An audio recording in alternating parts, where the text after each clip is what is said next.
हमारी संस्कृति, हमारे संस्कार सदा रहें हमारे साथ। सब्सक्राइब करें तिलक। ये समझ लो कि तुम स्वयं चलकर मृत्यु के देवता के सामने आ गए हो। मैं मृत्यु के देवता को साक्षात देख रहा हूं, जो इस प्रतीक्षा में खड़े हैं कि कब मेरे बाणों से तुम्हारा मस्तक कटे और वो तुम्हारे प्राणों को लेकर यमलोक चले जाए। इसका निर्णय तो अभी हो जाएगा कि कौन यमपुरी जाएगा।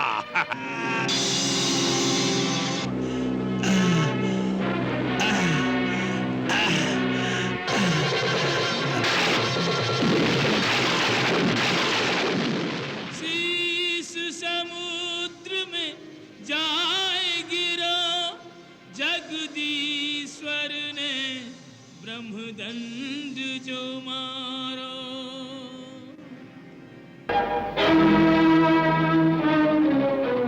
यदि मैं श्री राम का अनन्य सेवक हूं, तो तुम्हें श्री राम की ही आन है कि अब मेघनाथ का मस्तक काटकर ही वापस आना। लक्ष्मण, यदि तुझे श्री राम की आन है तो इंद्रजीत को अपने देश की आन है। इंद्रजीत के जीते जी इस देश पर शत्रु की विजय पताका कभी नहीं फैला सकती, कभी नहीं।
जय श्री राम, जय श्री राम।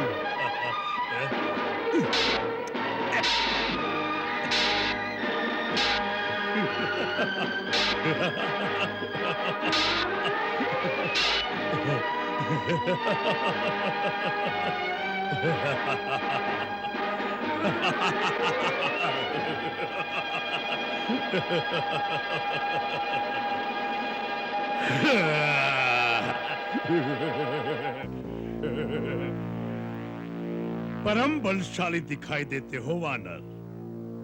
कौन हो तुम? राजा सुग्रीव या उसका पुत्र, या वही हो जिसने हमारे लंका नगर को आग लगाई थी? इन तीनों में से कौन हो तुम? मेरे हाथों मरने से पहले अपना और अपने पिता का नाम बता दो। मेरे पिता का नाम सुनोगे तो यह अहंकार से उठा हुआ मस्तक लज्जा से झुक जाएगा। जिस महाराज बाली ने तुम्हारे बड़े भाई महापराक्रमी रावण को कई दिनों अपनी पूंछ में बांध रखा था, मैं उसी महाबली का पुत्र अंगद हूं। वही अंगद जिसे अपने पिता के हत्यारे की सेविकाएं करते लज्जा नहीं आती? अपने पिता का नाम तुमने बहुत उजागर किया है। जब तक जियोगे संसार निंदा करता रहेगा। मैं तुम्हें मारकर आज उस निंदा से मुक्ति दिलाऊंगा।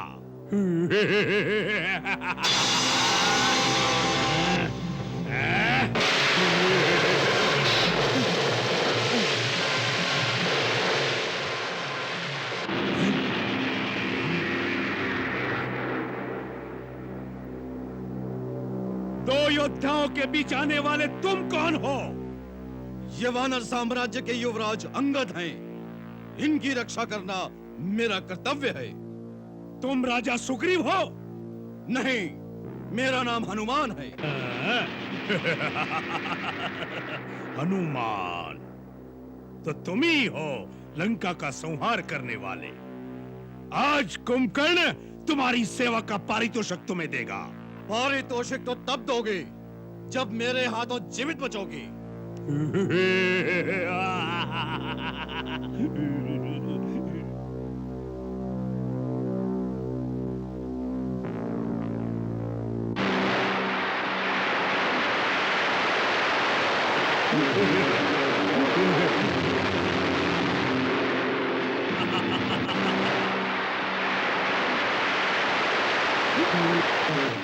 कुंभकर्ण, आज इस पर्वत के नीचे तुम्हारी समाधि बनेगी। मैं तुम्हें इसका भी अवसर देता हूं। अपने मन की इच्छा पूरी कर लो हनुमान, और मैं वचन देता हूं कि यदि मैं इस शिला के आघात से तनिक भी विचलित हुआ तो अपनी हार मानकर नगर में वापस चला जाऊंगा। फिर कभी युद्ध भूमि में नहीं आऊंगा। फेंको, फेंको अपनी पूरी शक्ति के साथ, फेंको।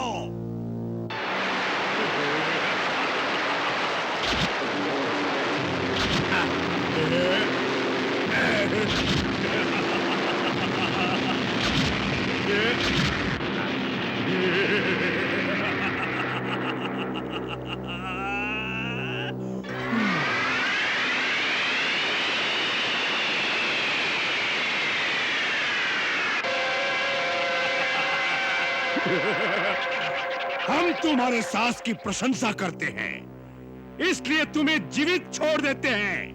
अब यदि और कोई इच्छा बाकी न रह गई हो तो जाओ, जाओ जाकर अपने स्वामी राम लक्ष्मण से कहो कि अभी तक मुंह छुपाए क्यों बैठे हैं। कुंभकर्ण उन्हें युद्ध के लिए ललकार रहा है। मैदान में आए। भैया, ये ललकार मुझसे सही नहीं जाती। अब मुझे आज्ञा दीजिए। यह हमारी सारी सेना का नाश कर देगा। जाओ लक्ष्मण।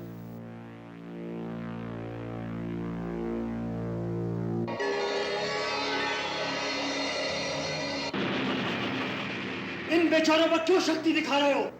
इधर लक्ष्मण के सामने आओ।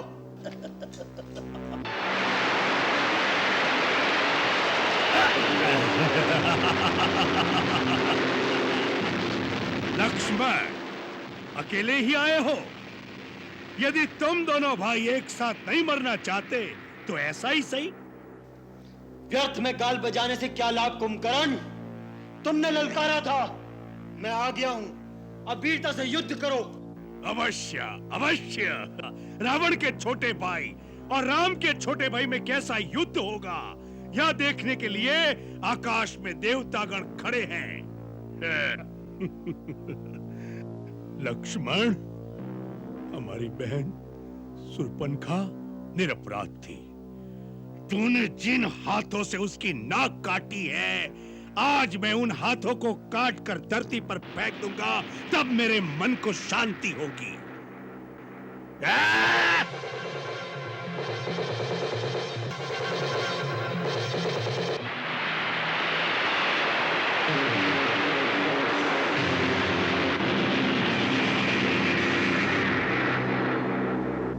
इस अस्त्र को केवल शिव ही काट सकते थे।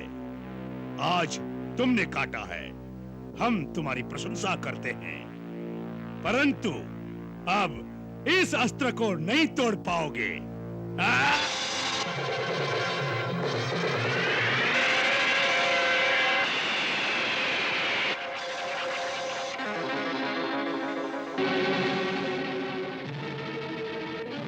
तो लो अब स्वयं शिव का अमोघ त्रिशूल।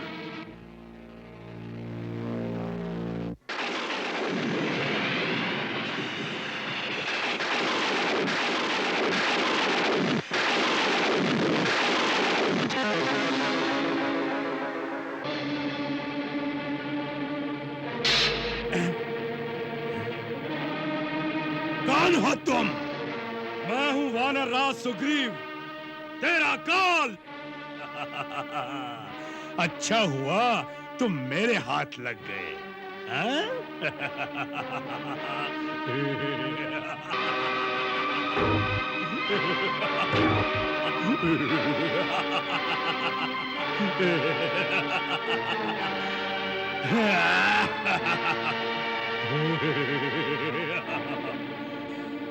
अच्छा हुआ तुम मेरे हाथ लग गए। चलो वानर राज, तुम्हें ले जाकर महाराज रावण के चरणों में डाल दूंगा। तुम्हें छुड़ाने के लिए तुम्हारी सेना को हथियार डाल देने पड़ेंगे। चलो।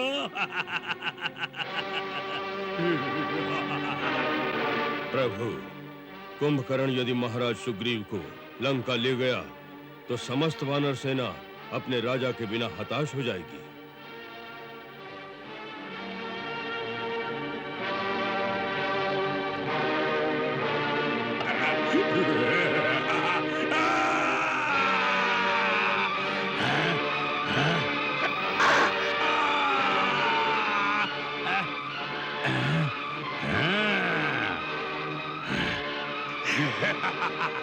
तो तुम भी आ गए, बहुत अच्छा किया। मैं केवल तुम्हारी प्रतीक्षा कर रहा था। मैंने तुम्हारे अनुज को बालक समझकर छोड़ दिया। हनुमान और सुग्रीव के प्राण भी नहीं लिए, क्योंकि इन छोटे मोटे वानरों को मारने से मुझे क्या यश मिलता। मैं केवल तुम्हारी प्रतीक्षा में अब तक घूम रहा था, बार बार चुनौती दे रहा था कि उसे सुनकर शायद तुम्हारी रगों में क्षत्रिय लोग फड़क उठे और तुम उसी प्रकार मेरे सामने आ जाओ, जैसे यम के पुकारने पर जीवात्मा शरीर से बाहर आ जाती है। ये समझ लो कि तुम स्वयं चलकर मृत्यु के देवता के सामने आ गए हो। मैं मृत्यु के देवता को साक्षात देख रहा हूं, जो इस प्रतीक्षा में खड़े हैं कि कब मेरे बाणों से तुम्हारा मस्तक कटे और वो तुम्हारे प्राणों को लेकर यमलोक चले जाए। इसका निर्णय तो अभी हो जाएगा कि कौन यमपुरी जाएगा। इसका निर्णय तो उसी समय हो गया था जब तुमने विभीषण के परामर्श को ठुकराकर हमारी शरण में आना स्वीकार नहीं किया। हमने तभी समझ लिया था कि तुम्हारे पापों का फल अभी बाकी है, जिसके कारण तुम मुक्ति के द्वार तक आकर भी मृत्यु के द्वार की ओर मुड़ गए। मृत्यु का द्वार देखना चाहते हो तो या लो।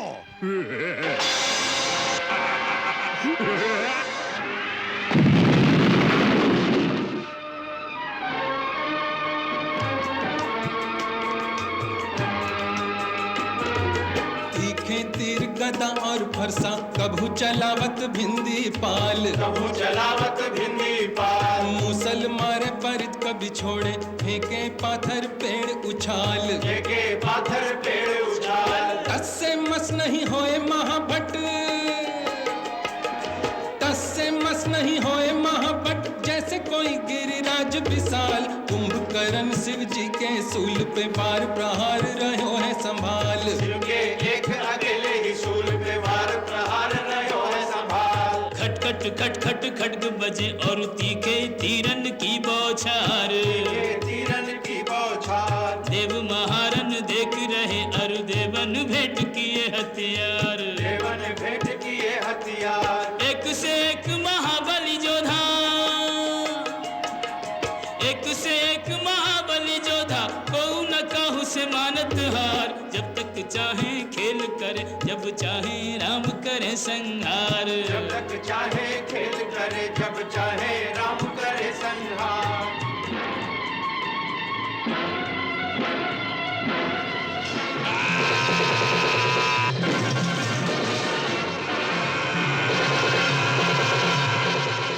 कर ले कर वायव्य रमापति, बायों भुज विदीर्ण करि डारो।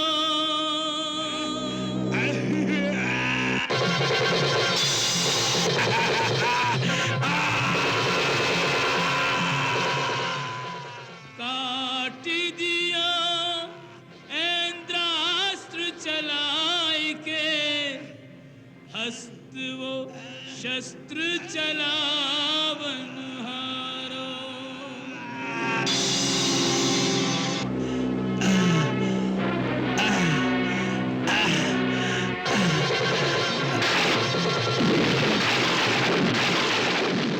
शीस समुद्र में जाए गिरो, जगदीश्वर ने ब्रह्मदंड जो मारो। पापी को साथ दियो यही कारण, मारो गयो निर्दोष बेचारो।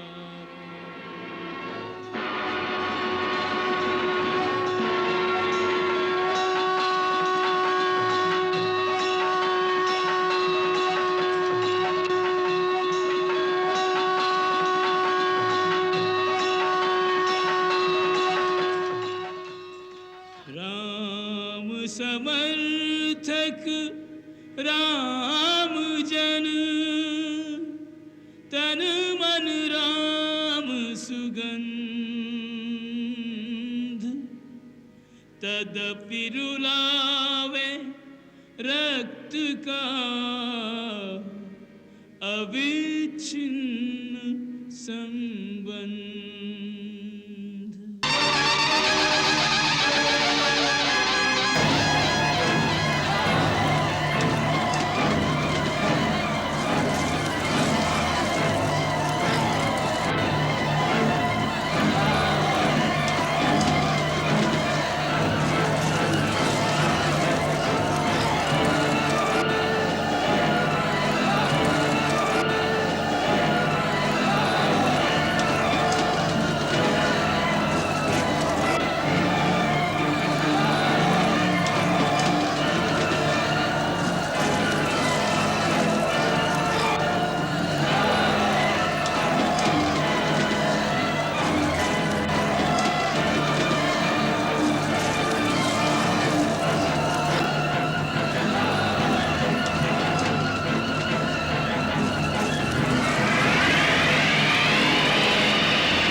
तुम्हारा राम और उसका भाई लक्ष्मण?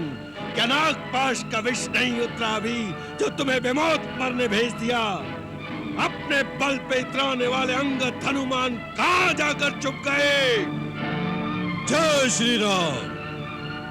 हनुमान को जब याद करोगे प्रकट हो जाएगा।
का वध करने नहीं आया। जिसने मेरे भाई अधिकार का वध किया है उस लक्ष्मण से जाकर कहो कि कायरों की तरह मुंह न छपाए, सामने मैदान में आए। उसकी मौत से ललकार रही है। कहाँ है लक्ष्मण?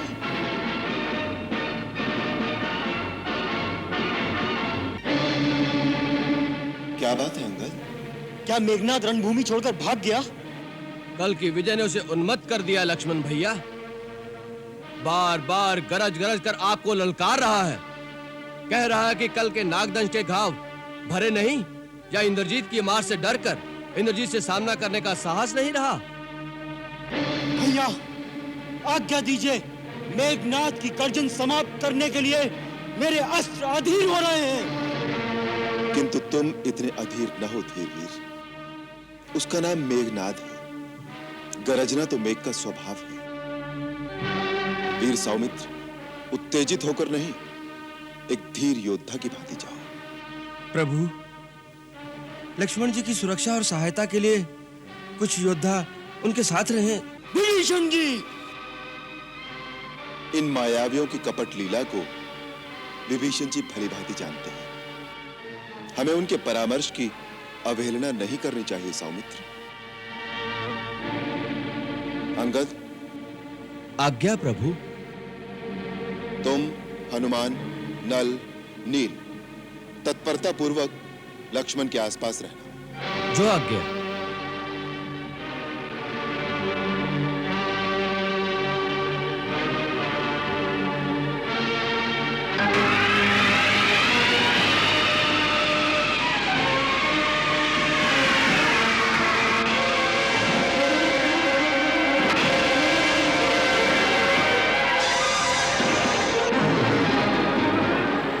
इंद्रजीत ने सदा वीरों को धूल में मिला दिया है। देवताओं का गर्व चूर चूर किया है। रणभूमि में इन वानरों से खिलवाड़ करने में आनंद नहीं। किसी वीर की वीर के साथ टक्कर हो तो योद्धा की रण पिपासा पूरी होती है। अपने राम और लक्ष्मण से कहो कि सामने आए, या अपने अस्त्र शस्त्र हमारे चरणों में डालकर अयोध्या वापस लौट जाए। तुम निशाचरों को यमलोक भेजे बिना हम अयोध्या कैसे लौट जाएं मेघनाद? आ गया तू। अपनी सहायता के लिए अपने बड़े भैया को साथ नहीं लाया।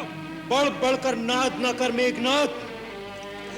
मेघनाद के सिंहनाद का परिणाम तो तू देख ही चुका है। कल बच गया, लेकिन आज साक्षात ब्रह्मा विष्णु महेश भी तुझे बचाने आ जाएंगे तो वो भी नहीं बचा पाएंगे।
लखन सो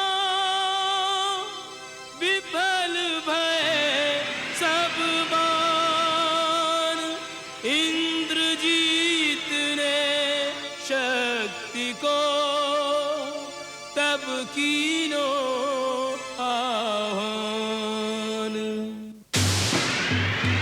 बिजली जैसी चमकी बरछी और काल की भांति चली बरछी,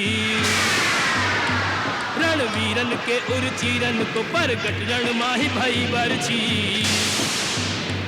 सब रोकन हारे हार गए, सब रोकन हारे हार गए, नहीं काहू के रोके रुकी बरछी, लक्ष्मण को लक्ष्य बनाए लियो, सीधी उर्माही धसी बरछी।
वैद्यराज, वैद्यराज, क्या कुछ आशा है ना?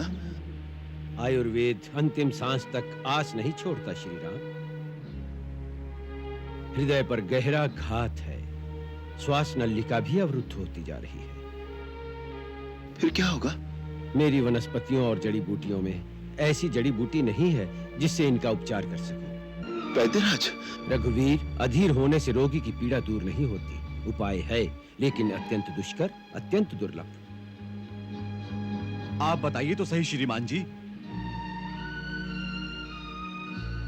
क्या बताऊं हनुमान, यहां से हिमालय पर्वत तक जाकर सूर्य उदय से पहले लौटकर आना असंभव है, इसलिए बताने से क्या लाभ।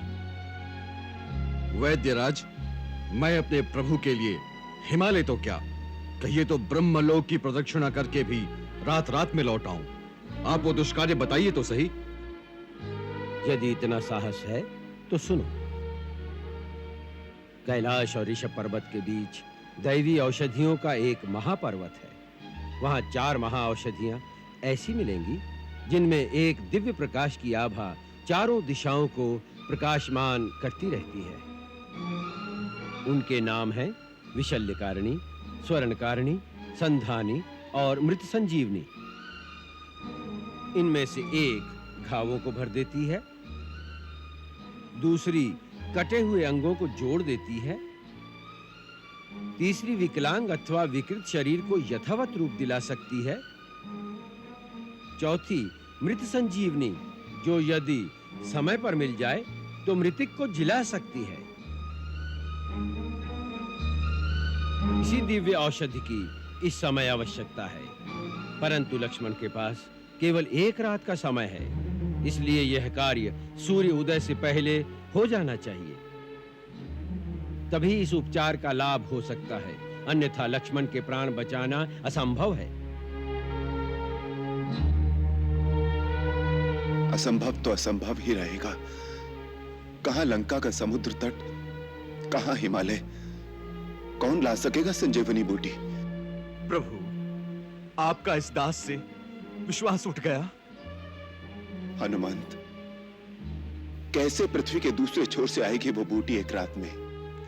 प्रभु, कर्मवीर सोचते नहीं, केवल कर्मरत हो जाते हैं। आप आज्ञा तो दें।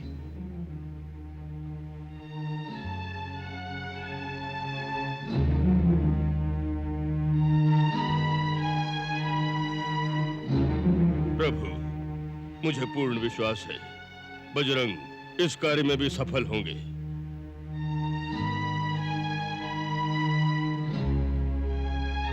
प्रभु, प्रभात की पहली किरण से पूर्व संजीवनी लेकर यदि नहीं लौट सका तो फिर अपना ये मुख आपको कभी नहीं दिखाऊंगा अयोध्यानाथ।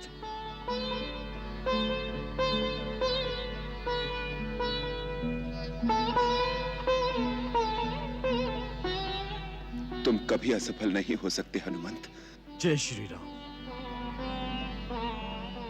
वैद्यराज, उस बूटी की पहचान तो आपने बताई नहीं। उनकी सबसे बड़ी पहचान है उनका प्रकाशमान होना। एक दिव्य ज्योति उनमें जलती रहती है। यह दिव्य औषधियां समुद्र मंथन के समय सागर से प्रकट हुई थी। उनकी शक्तियों को जानकर देवताओं ने उन्हें हिमालय में गोपनीय रखा है और स्वयं उनकी रक्षा करते हैं। उनकी आज्ञा के बिना ये औषधियां तुम्हें नहीं मिलेंगी। तुम्हारे जाते ही लोप हो जाएंगी। इसलिए उनके संरक्षक देवताओं से प्रार्थना करना। वो तुम्हारा हेतु धर्ममय है ये जानकर तुम्हें अवश्य अनुमति देंगे। जो आज्ञा। संजीवनी लावन चले कपि कह जय श्री राम। करुण अवस्था में यहाँ सोचे करुणा क्या मोल भला इस जीवन का आए यदि बंधु के काम नहीं। भाई को जो आज बचा न सका कोई राम का लेगा नाम नहीं। जग वालों जग में सब कुछ है भाई जैसा सुख धाम नहीं। है जोड़ी राम और लक्ष्मण की, लक्ष्मण जो नहीं तो ये राम नहीं। लक्ष्मण जो नहीं तो ये राम नहीं।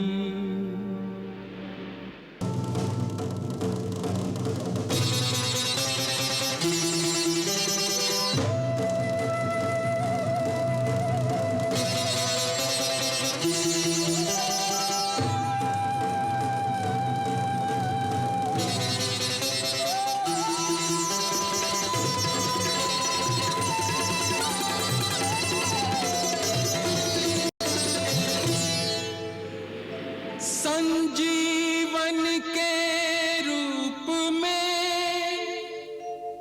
ले लक्ष्मण के प्राण। सूर्योदय से पूर्व ही आ पहुंचे हनुमान। वैद्यराज, वैद्यराज, मैं बूटी ले आया। अरे महावीर, तुम तो पूरा पर्वत उठा लाए।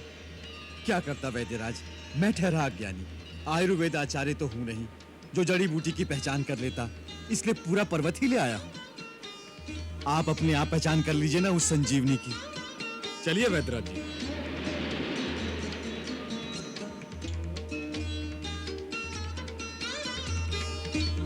क्या यही है संजीवनी? हाँ, यही है संजीवनी। ठहरो, उतावले न हो कपिराज। आरोग्यदायिनी औषधियां प्रकृति का वरदान होती हैं। इन्हें श्रद्धा भाव से ग्रहण करना चाहिए।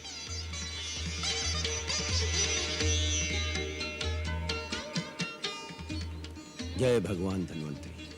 हे दिव्य औषधि, हे प्राणदायिनी माता संजीवनी, मैं सुषेण वैद्य एक परमवीर सूर्यवंशी राजकुमार के जीवन की भिक्षा तुमसे मांगता हूं। हे मंगल करनी, अपने गुणों को प्रकट करो। अपने दिव्य प्रभाव से आरोग्य शास्त्र के आयुर्वैदिक सिद्धांत को सत्य सिद्ध करो। माता, एक धर्मरत मानव के कल्याण के लिए आपकी पत्तियों की आवश्यकता है। अपनी पत्तियों से मेरे रोगी को आशीर्वाद प्रदान करें।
कहाँ है मेघनाथ?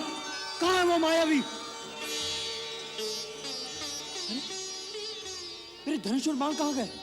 कहाँ गए मेरे धनुष और बाण? भैया, ये है तेरा धनुष और तू युद्ध भूमि में नहीं है। भैया, आप यहाँ? मैं यहाँ कैसे पहुंचा? धीरज रखो सौमित्र, बहुत बड़ा संकट आया था। संकट?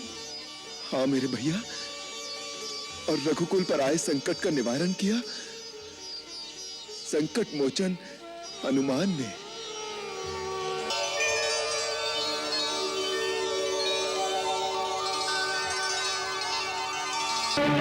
राक्षस कुमार, मैं तुम्हें युद्ध के लिए ललकारता हूँ। अपने अस्त्र उठाकर सावधान हो जाओ। अवश्य लक्ष्मण, तुम 2 दिन से मेरे हाथों मरते मरते बच रहे हो, परंतु आज तुम यहाँ से जीवित लौट कर नहीं जाओगे। मैं तुमसे अवश्य युद्ध करूंगा, परंतु उससे पहले मुझे अपने देशद्रोही कुलद्रोही काका को प्रणाम कर लेने दो।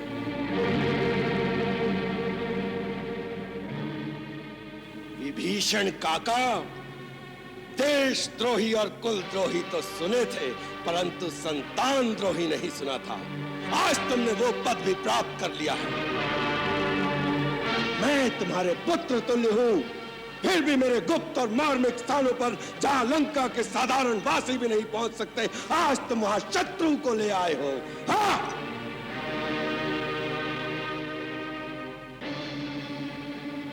मुझसे ऐसा द्रोह करके आज तुम संतान द्रोही कहलाने के अधिकारी भी हो गए हो। अरे हे राक्षस राजकुमार, तुम्हारा जन्म इसी माटी में हुआ। तुम इस देश के राजा के सगे भाई हो, फिर भी तुमने ना तो अपने कुटुंब के प्रति अपनापन, ना अपने आत्मजनों से स्नेह और ना ही अपनी जाति का अभिमान ही रह गया है। दुर्बुद्धे, स्वजनों का परित्याग करके दूसरों की दास्ता स्वीकार की है तुमने। अपने कुल की मर्यादा, देश की मर्यादा का हनन करने वाले द्रोही, धिक्कार है तुम पर। मेघनाथ, तुमने स्वयं कभी बड़ों का सम्मान करना नहीं सीखा और दूसरों को मर्यादा का पाठ सिखाने जा रहे हो। मूर्ख, मैंने जो किया है अपने देश की जनता की भलाई के लिए किया है। तुम और तुम्हारे पिता सबको अधर्म की नाव पर बिठाकर मझधार में डुबोने जा रहे हो, परंतु मैं अपने देशवासियों को धर्म के मार्ग पर लाकर तुम्हारे पापों से उनकी रक्षा करना चाहता हूं। अधर्मी, अन्यायी, क्रूर और अत्याचारी राजा का परित्याग करना देशद्रोह नहीं कहलाता। जो धर्म से भ्रष्ट हो गया हो, जिसने पाप करने का दृढ़ निश्चय कर लिया हो, ऐसे व्यक्ति का त्याग करने से मनुष्य उसी प्रकार सुखी होता है जैसे हाथ पर बैठे हुए विषैले सांप को त्याग देने से प्राणी निर्भय हो जाता है। जो दूसरों का धन लूटता है, जो पराई स्त्री पर हाथ डालता है, उस दुरात्मा को जलते हुए मकान की भांति त्याग देने योग्य बताया गया है। परस्वहरणे युक्तम परदाराभिमर्शकम त्याज्य महादुरात्मानम वेशम प्रज्वलितम यथा। तुम्हारे पिता के इन्हीं पापों के कारण अब न ये लंकापुरी रहेगी, न तू रहेगा, न तेरा पिता रहेगा। इससे पहले तुम नहीं रहोगे। तुम लंका का कलंक हो। लंका की पवित्र धरती पर जीने का तुम्हें कोई अधिकार नहीं। इसलिए मैं तुम्हें वहां भेजता हूं जहां यमराज तुम्हें तुम्हारे पापों का दंड देंगे।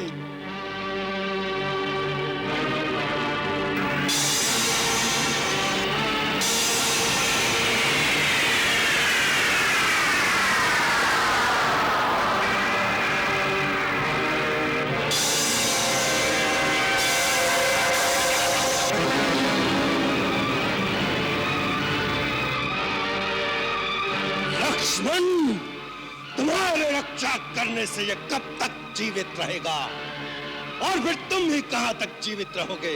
पहले तुम्हारा ही कल्याण कर दूं।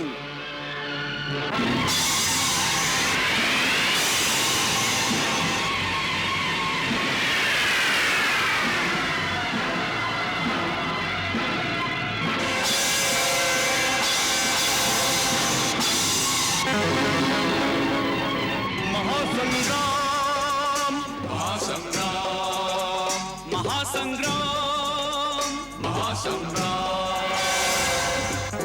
राम ही जाने महासंग्राम का क्या होगा परिणाम।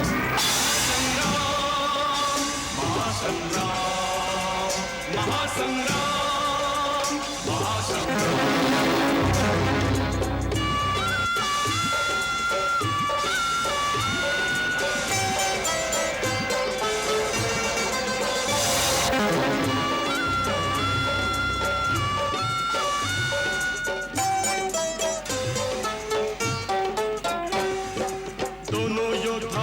युद्ध को आ गए, शक्ति पराक्रम बल कौशल टकरा गए। वीरों के तीरों से बादल छा गए, दिग दिगंत फिर एक बार थर्रा गए। दोनों अपने प्रण के कारण जूझ रहे अविराम। महासंग्राम, महासंग्राम, महासंग्राम, महासंग्राम।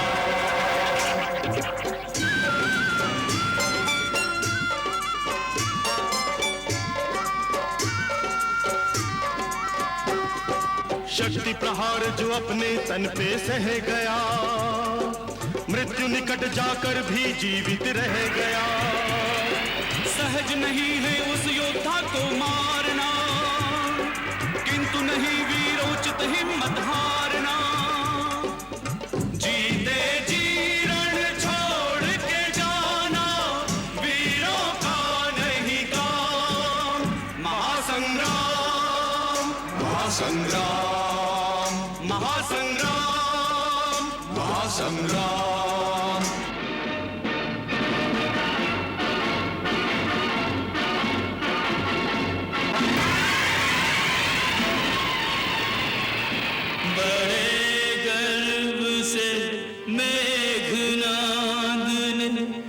लक्ष्मण पर ब्रह्मास्त्र चलाया।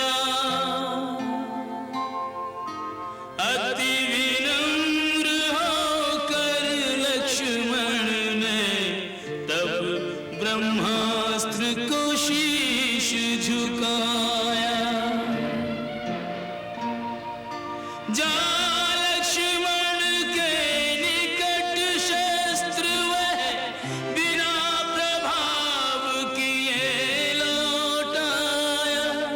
क्या रहस्य ये कैसी माया, इंद्रजीत कुछ समझ न पाया।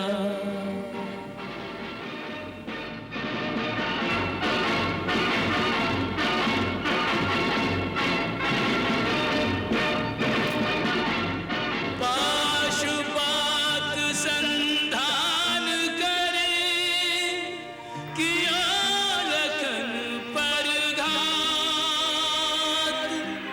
पाशुपात में बसत है पशुपति प्रभु साक्षात। पाशुपात ओझल हुआ, असफल हुआ प्रयास। शिव भी आज विमुख हुए जिन पर था विश्वास। ओ नारायण अस्त्र से दुष्टों का संहार। शेषनाग पर शस्त्र ये कैसे करे प्रहार। साधारण मानव नहीं यह लक्ष्मण बलवान।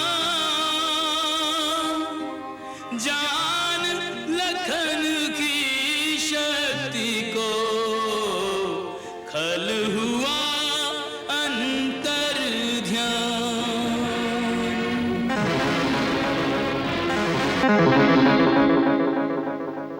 पिताश्री,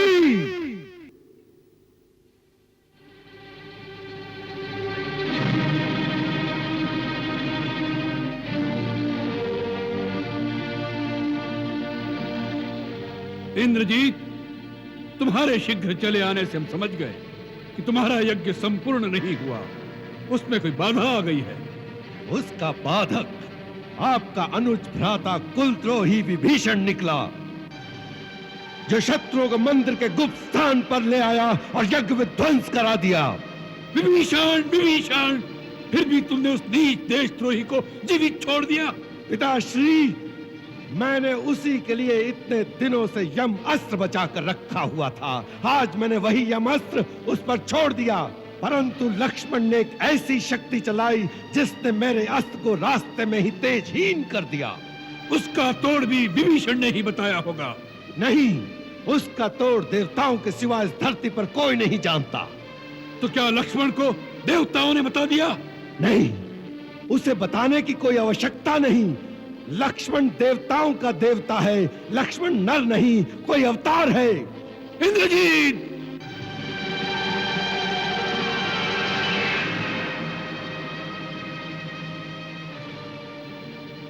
इंद्रजीत, यह भाषा तुम बोल रहे हो या लक्ष्मण ने तुम पर कोई सम्मोहनस्त्र चलाकर तुम्हारी मति को भ्रम में डाल दिया है, या लक्ष्मण के बाणों से पीड़ित होकर तुम युद्ध से भाग आए हो?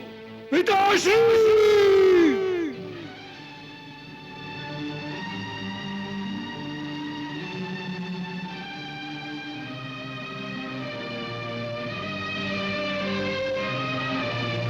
क्षमा करे महाराज, परंतु मुझे कोई कायर कहे, इस बात को मैं सह नहीं सका। पिताश्री, मैं कायरतावश नहीं आया हूं। एक पुत्र की भांति अपना कर्तव्य निभाने आया हूं। आपका कल्याण हो, इस प्रयोजन से आपसे यह कहने आया हूं कि आप अपने आप को, आपके साथ वैभवशाली राक्षस जाति को और लंका देश की समृद्धि को सर्वनाश होने से बचा लें। अब भी समय है पिताश्री, आप सीता का मोह त्याग कर श्री राम की शरण में चले जाएं। वो मनुष्य नहीं है, स्वयं नारायण का अवतार है। तुम्हारी मति मारी गई है इंद्रजीत, जो इस प्रकार स्त्रियों की भांति अनर्गल प्रलाप करने लगे। यह वीरों की भाषा नहीं। तुमसे किसने कह दिया कि वह वनवासी छोकरे भगवान का अवतार है? मेरे अनुभव ने। आज मैंने लक्ष्मण पर उन तीनों अस्त्रों का प्रयोग किया जो अमोघ हैं, जिनकी शक्ति से बढ़कर तीनों लोकों में कोई अस्त्र नहीं, जिनका ना कोई तोड़ है। पहले मैंने ब्रह्मास्त्र चलाया, परंतु वो लक्ष्मण का वध करने से इनकार करके तेजहीन होकर लौट आया। क्योंकि कल एक समय जब लक्ष्मण मुझ पर ब्रह्मास्त्र चलाना चाहता था, तो राम ने उसे नीति विरुद्ध कहकर रोक दिया था। आज ब्रह्मास्त्र ने मुझसे भी यही कहा था कि इस समय इसका प्रयोग नीति विरुद्ध है।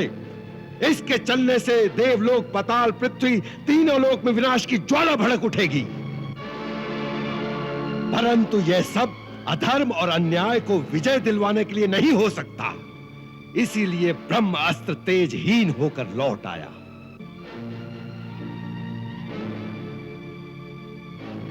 फिर मैंने शिव का त्रिनेत्रधारी पाशुपात अस्त्र चलाया, परंतु वो लक्ष्मण को प्रणाम करके लुप्त हो गया।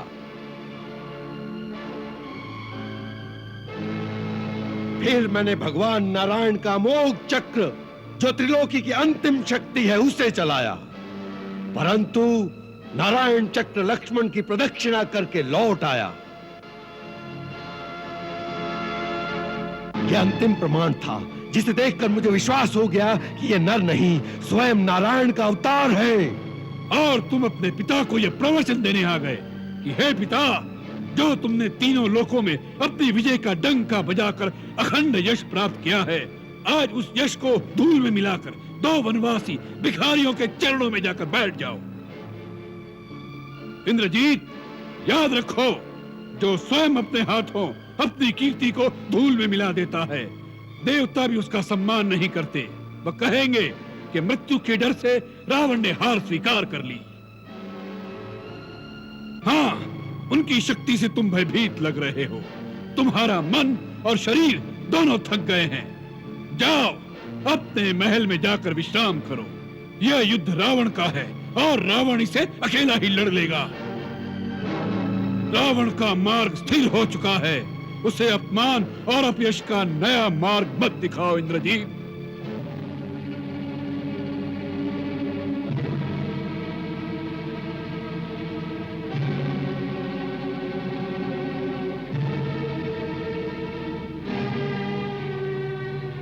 क्षमा करें पिताश्री, मैं आपके अपमान के लिए नहीं, केवल आपके कल्याण के लिए ही ये बात करने आया हूं। जहां तक मेरा संबंध है, मैंने युद्ध शुरू कर दिया है। अब यहां से भागकर भगवान की शरण में जाने से भी अपयश ही मिलता है। इसलिए मैं एक वीर की भांति भगवान के हाथों मरने जाऊंगा।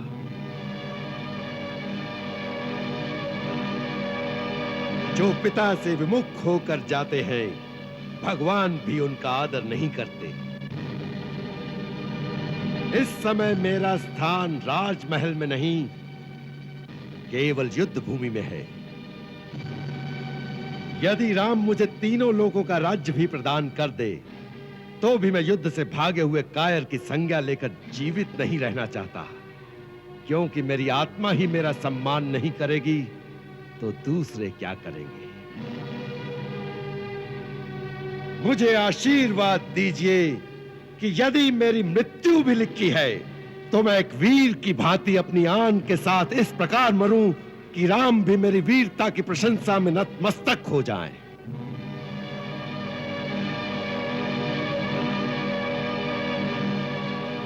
यदि वो नारायण भी है तो वो भी मेरी विजय का ही रूप होगा। तुम्हारी जय हो इंद्रजीत।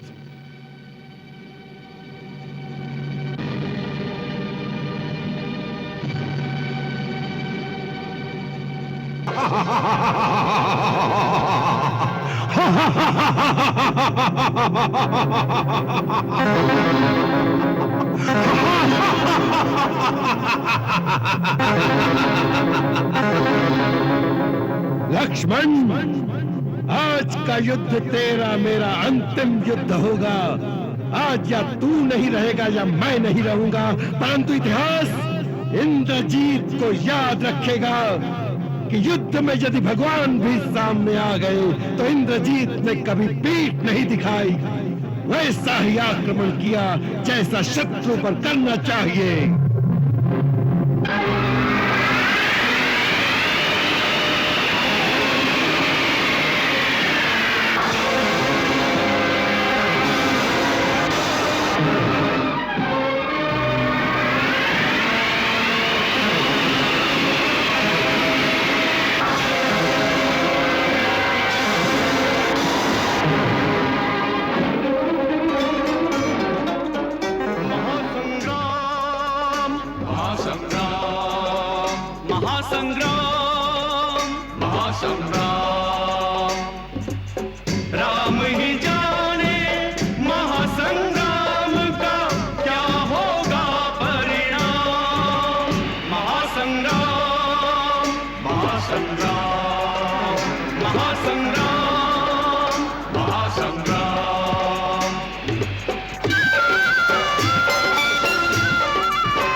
खिलाया खेल के अब ये खेल यही पर्याप्त हो, खेल यही पर्याप्त हो। मायावी राक्षस की माया और न जग में व्याप्त हो, और न जग में व्याप्त हो। तू है वीर, वीर गति तुझको वीर के हाथों प्राप्त हो, वीर के हाथों प्राप्त हो। मेघनाद अब तेरी जीवन लीला यही समाप्त हो, लीला यही समाप्त हो। यदि मैं श्री राम का अनन्य सेवक हूं तो तुम्हें श्री राम की ही आन है कि अब मेघनाथ का मस्तक काटकर ही वापस आना। लक्ष्मण, यदि तुझे श्री राम की आन है तो इंद्रजीत को अपने देश की आन है। इंद्रजीत के जीते जी इस देश पर शत्रु की विजय पताका कभी नहीं फैला सकती, कभी नहीं, कभी नहीं, कभी नहीं, कभी नहीं, कभी।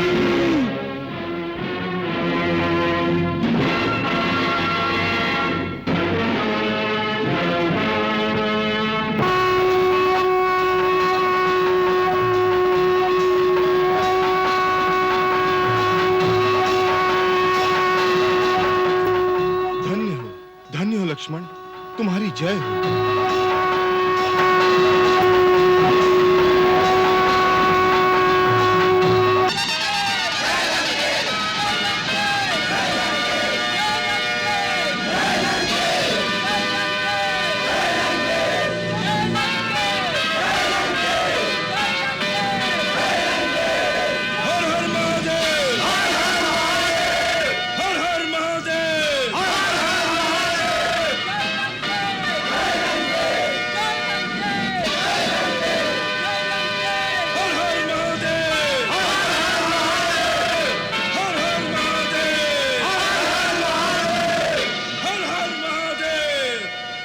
देवराज, ये संग्राम बराबरी का नहीं है। श्री रघुनाथ नंगे पांव भूमि पर चल रहे हैं, जबकि रावण अपने दिग्विजयी अक्षय रथ पर सवार होकर युद्ध कर रहा है। ब्रह्मा और महादेव से प्राप्त शक्तियों के बल पर वो चारों ओर त्राही त्राही मचा रहा है। देवो, इसका कोई उपाय नहीं है? उपाय है। कल्याणमस्तु।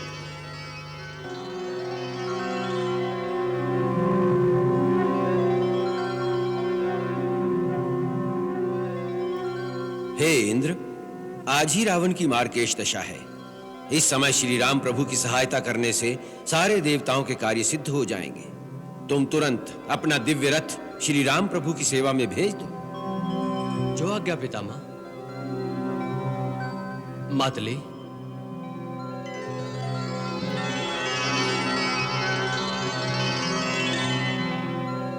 आज्ञा देवराज। मातली, तुम इसी समय हमारे इस दिव्य स्वर्णिम रथ को लेकर सम्रांगण में श्री राम की सेवा में पहुंचो। उनसे कहना कि पितामह श्री ब्रह्मा के आदेश से इंद्र ने अपना रथ आपकी सेवा में भेजा है, जो रावण के साथ मायावी युद्ध के समय आपके लिए सहायक और उपयोगी होगा। जो आज्ञा। परम मनोहर दिव्य रथ सुरपति दियो पठाए, रथ को लेकर मातली रहो धरा पर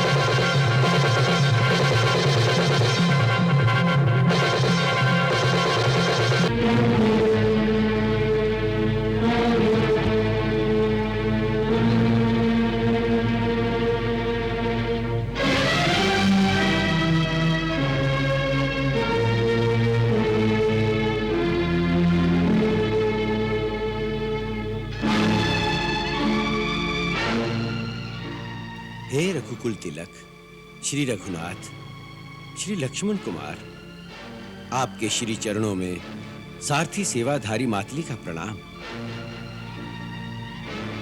प्रणाम। प्रभु, मैं मातली नामधारी देवराज इंद्र का सारथी हूं। सुरेंद्र ने आपकी विजय की कामना से अपना दिव्य रथ आपकी सेवा में भेजा है। इसे स्वीकार करें प्रभु। परंतु हमने तो देवराज इंद्र से कोई सहायता नहीं मांगी।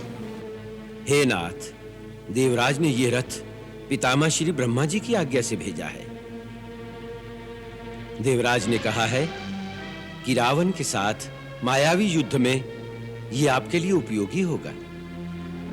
सावधान भैया, युद्ध क्षेत्र में अचानक किसी पर विश्वास निरापद नहीं। शत्रु विकट छल कपट करने में सिद्धहस्त है। श्री लक्ष्मण कुमार की सतर्कता सराहनीय है। आपके संदेह निवारणार्थ मैं इस रथ का विशिष्ट वर्णन सुनाता हूं, जो केवल देवलोकवासियों को ही विदित है। हे रघुवंश मणि, त्रिपुरारी, श्री ब्रह्मा जी द्वारा निर्मित ये दिव्य रथ है। इसमें 7 कुलगिरियों का बल है। अष्ट महानाग, वासुकी, अनंत, दक्ष, शंखपाल, गुलकी, पद्य, महापद्य और कारकोटक इस रथ की रास की रस्सियों में अदृश्य विद्यमान है। नक्षत्रों रूपी रत्न से ये रथ अलंकृत है। इसमें इंद्र का महान धनुष, अग्नि समान तेजस्वी कवच, कल्याणमयी उज्जवल शक्ति वाले बाण हैं। ये आवश्यकता अनुसार घट और बढ़ सकता है। आपके बाणों की गति से चल सकता है। ये दिव्य रथ सागर की लहरों पर, अग्नि की शिखाओं पर निर्विघ्न दौड़ सकता है। सबसे बड़ा प्रमाण इस रथ में जुटे दिव्य धवल अश्व हैं, जो अपने दिव्य अश्व होने का प्रमाण स्वयं देते हैं। प्रभु, नमामि ब्रह्म देवाय पुंडरीकाक्षाय महेश्वराय। युद्ध क्षेत्र में इसका सदुपयोग करके इसे धन्य करें प्रभु। सुराधिपति ने आपकी सेवा का अवसर देकर मुझे धन्य कर दिया। संशय त्याग कर देवहित तथा पृथ्वी के कल्याण के लिए इसे स्वीकार करें करुणानिधान।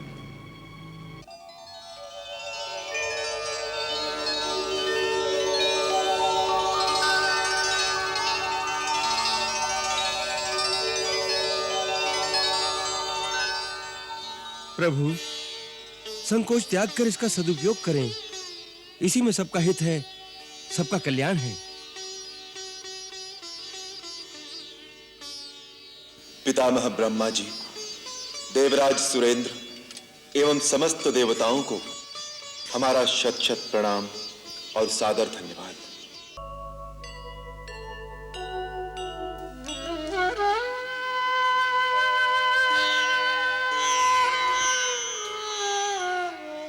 आदेश दें स्वामी। मातली, शत्रु कैसी भी अनीति का मार्ग अपनाए, तुम हमारे संकेत देखकर ही कार्य करना। हे पुरुषोत्तम, आपका अभिप्राय, अश्वों की गति, शत्रु की चाल, उसका फलाफल, हर बात पर विचार किए बिना यदि कुछ करूं तो मेरी सारथी विद्या व्यर्थ है। सारथी के लिए इन सब बातों का ध्यान रखना आवश्यक है। आप निश्चिंत रहें प्रभु। शत्रु का कोई भी रथ इस रथ की गति का सामना नहीं कर सकेगा। अब हमारे रथ को युद्ध क्षेत्र के बीच में ले चलो। ऐसी आज्ञा प्रभु। जय श्री गणेश।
महोदर, इस वनवासी के पास ऐसा रथ कहां से आया?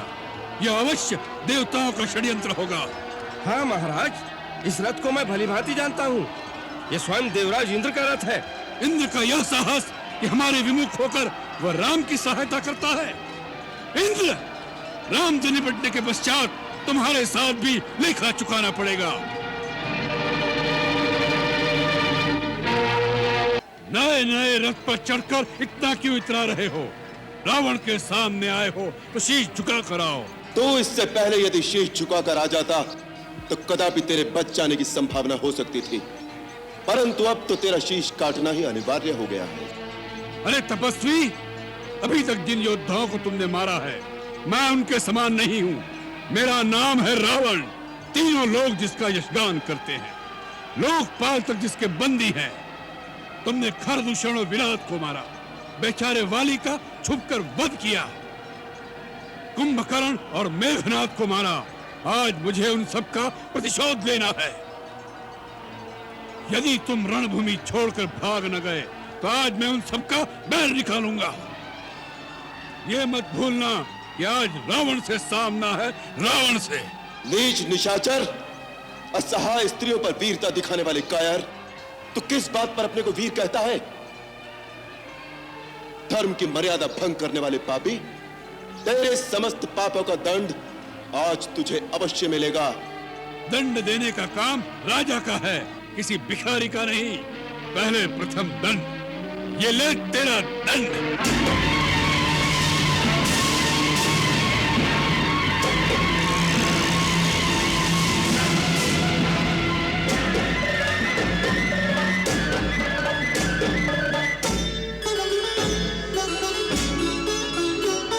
एक धर्म रथ पर बैठा, एक पाप रथ पर बैठा, दो महारथी दो महाबली संग्राम करते हैं। अंतिम चरण में युद्ध रावण राम करते हैं। अंतिम चरण में युद्ध रावण राम करते हैं। युद्धम युद्धम युद्धम महायुद्धम।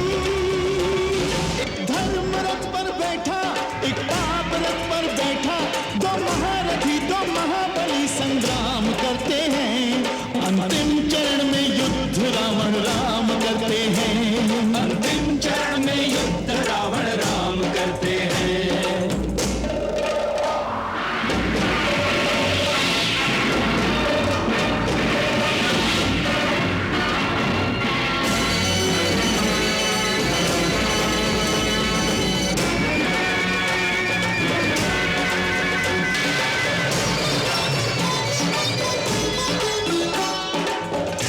कोई ना कोई निर्णय हो जाएगा, निश्चित ही पापी करनी का फल पाएगा।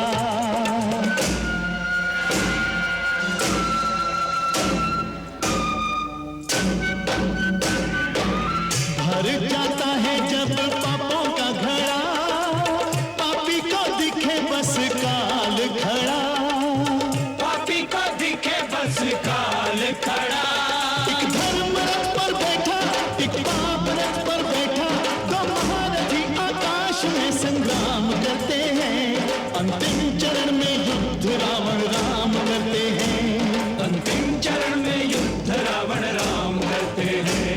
युद्धम युद्धम युद्धम महायुद्धम।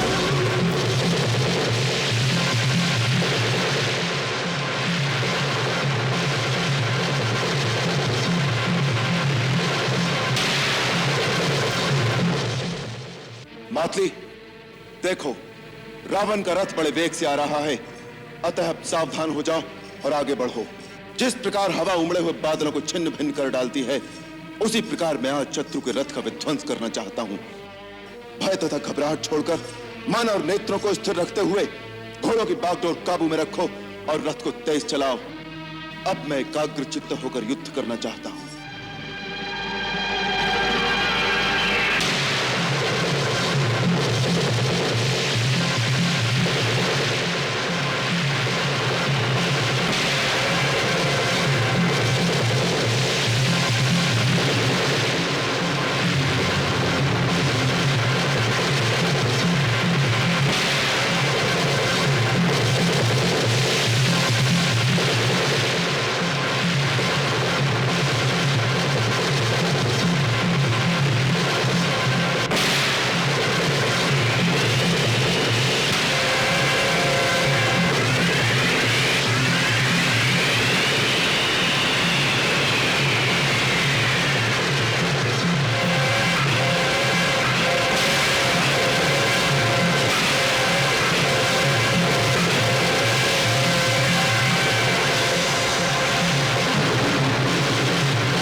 रघुनाथ के अमोद बाण निष्फल हो रहे हैं।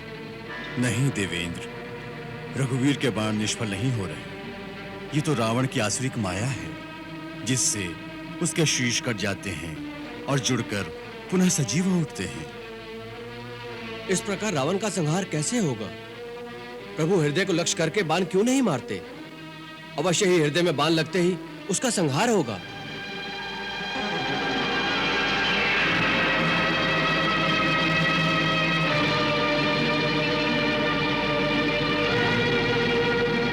हे देवराज इंद्र, ये एक गूढ़ रहस्य है। श्री राम रावण के हृदय को लक्ष्य करके बाण नहीं चलाएंगे, क्योंकि श्री राम जानते हैं कि रावण के हृदय में निरंतर सीता का वास है। सीता के हृदय में स्वयं प्रभु श्री राम हर क्षण विराजमान रहते हैं और प्रभु के उदर में तो 14 भुवन 7 खंड सृष्टि बसी है। इस अवस्था में यदि बाण मारेंगे तो रावण के साथ सीता, उसके साथ राम और राम के साथ समस्त ब्रह्मांड का विनाश हो जाएगा। तो फिर रावण का अंत कभी नहीं होगा? होगा, बारंबार शीश पर प्रहार होगा। इस प्रकार सिरों के बार बार काटे जाने से वो व्याकुल हो जाएगा। इस प्रकार की व्याकुल अवस्था में उसके हृदय से सीता का ध्यान टूट जाएगा। यदि पल भर के लिए भी उसके अंतरपट से सीता की छवि हट जाएगी, उसी क्षण अंतर्यामी राम रावण के हृदय में बाण मारकर उसका अंत कर देंगे।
प्रभु, ब्रह्मा जी के वरदान से दशानन की नाभि में अमृत है। कुंडलाकृति से युक्त अमृत तत्व का मूल है वो। उसके प्रभाव से एक शीश कटते ही दूसरा शीश उत्पन्न हो जाता है। प्रभु, आप पहले आग्नेय शस्त्र का उपयोग करके नाभि विवर के मूल का अमृत सुखा दीजिए, तभी उसका अंत हो सकेगा। विभीषण, जब तक तू जीवित रहेगा राक्षस जाति का विनाश होते ही रहेगा।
प्रभु, इस राक्षस का वध करने के लिए ब्रह्मास्त्र का प्रयोग कीजिए। देवताओं ने जो इसके विनाश का समय बताया था, अब वो आ पहुंचा है प्रभु।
सुनिए, तीनों लोग आपकी जय जयकार कर रहे हैं कि रावण पर राम की विजय हुई।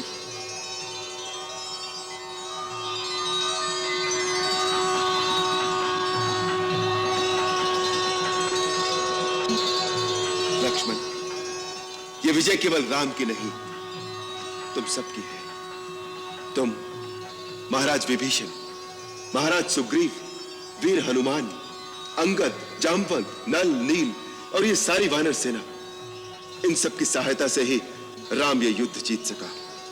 ये जीत तुम सबकी है। प्रभु, अपने सेवकों की बड़ाई करना आपकी महानता है। अन्यथा तीनों लोकों में कोई ऐसा योद्धा नहीं है जो युद्ध में आपके सामने ठहर सके। रावण देवताओं से भी परास्त नहीं हो सकता था। आज आपने वो सिद्ध कर दिया जो सब कहते हैं कि आप कोई साधारण मानव नहीं है। प्रभु, आपको शत शत प्रणाम। धन्य हैं आप।